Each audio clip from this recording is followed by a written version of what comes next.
I'm getting a little too cocky and they want to humble me a bit, centers around a visit to a megachurch in 1999 when I was 3 years old.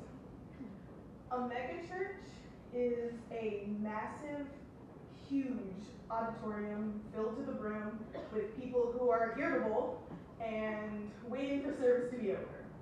I was one of those people, but I was 3. So it's not like I could complain that much. All my parents could do was keep an eye on me the best they could and hope that the service ended sooner rather than later. My parents had very good reason to try and keep an eye on me, but I was too sneaky of a brat. Just as everyone was bowing their head in contemplation, the head speaker asked if anyone would like to come up and share some of their thoughts or well wishes with the entire 2,000 people of the auditorium. Now, this chance was only really meant for people with something important to say. So naturally, that rules out anything I have ever said or will say. But did I know that then? Well, I was 3, so it could be argued I didn't know any better. During the few seconds my parents' heads were bowed, I stood up and marched right to the front, right to the stage, intent on taking that microphone. I don't think I even knew what we were actually doing there in the first place, nor did I exactly know what I was going to say when I got to the microphone. I simply saw a chance, so I took it. When I applied to AYC, I had just graduated from university about 3 weeks before. I had found the email containing a link to the application about 100 unread messages down in my university's email box. For all intents and purposes, it was a chance. Taking a chance as a 3-year-old presents a different set of consequences than taking a chance as a 21-year-old. So I was worried. What if it wasn't the right decision? What if things go horribly wrong? What if I get lost in the mountains? What if I fail at literally every task that I set out to do? More realistically, what if I don't get out of this experience what I put into it? What if I put in all that time, work, and effort to go live in an entirely new country and I learned nothing from it? Coming out of university, where most decisions seem to have the weight to affect the rest of my life, this was terrifying. Yes, I had studied abroad twice already, once even in China, but this, to me, AYC's opportunity was a whole different beast. Working for a year, an apartment, months, teaching, leading classes, preparing activities, not only doing all of this for the first time, but doing it for the first time in a foreign country. But there was still something very exciting about it.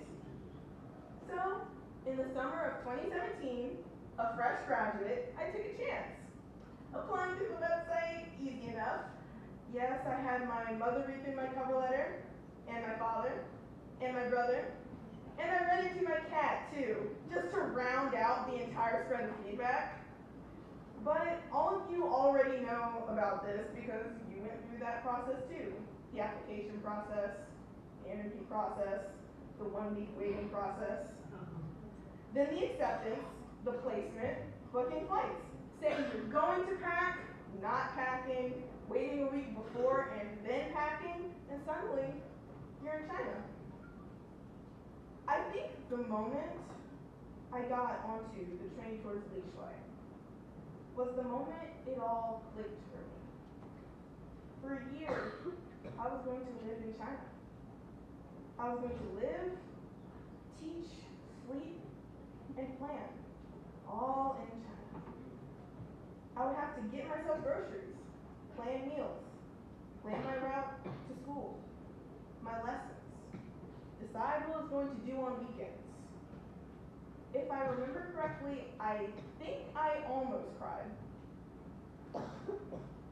Which of course seems like a bit of an exaggeration, especially since this wasn't my first time away from home. But all that fear of change I had shoved down before I applied was hitting me in the gut at that exact moment. I was taking a chance, and now, when it was a bit too late to go back on it, I was starting to feel that worry of failure. Perhaps it's unique to me, or maybe others feel it too, but this is and was a very big commitment. The more money, effort, and preparation you sink into something, the more and more the possibility of failure worries you. Now, almost 2 years later, it's very easy to talk about how happy I am I took the chance, how delighted I am that everything turned out okay and I was fine. But that's not going to stick with me when I go back to the United States. What will stick to me are specific, unique moments. The one day of sunny weather to run and get my clothes out of the window before it rained for another month and a half. Accidentally eating mango, which I think I'm allergic to, for the 3rd time that week. Watching the puppy across the street grow up from being a tiny little baby that always attacks the curb to being a very big baby that still attacks the curb. Moments when I cried because I realized how big the world was and how far away from my home and family I was. Some moments are excellent, some are failures, and some are in between. But as my first experiences living alone, they are unique. They're mine. They're all little success stories wrapped up in very mundane packages. This experience with AYC, because of AYC, did not just look good on my applications to law school. It didn't just improve my Chinese or give me a TEFL certificate. It gave me a chance to say, the first time I lived alone, I lived thousands of miles away from my home country. I messed up a lot. Getting out of that was kind of a success too. When I was 3 years old, it was much easier to take chances. Both because any failure would have little impact on me, and also because I barely knew what stage fright meant at the time. But now, things are different. I am extremely, extremely grateful for AYC, for China, and for my peers, because you all helped me grow. You turned simply having a good experience in China into having a rewarding one, and I will never forget that. Thank you.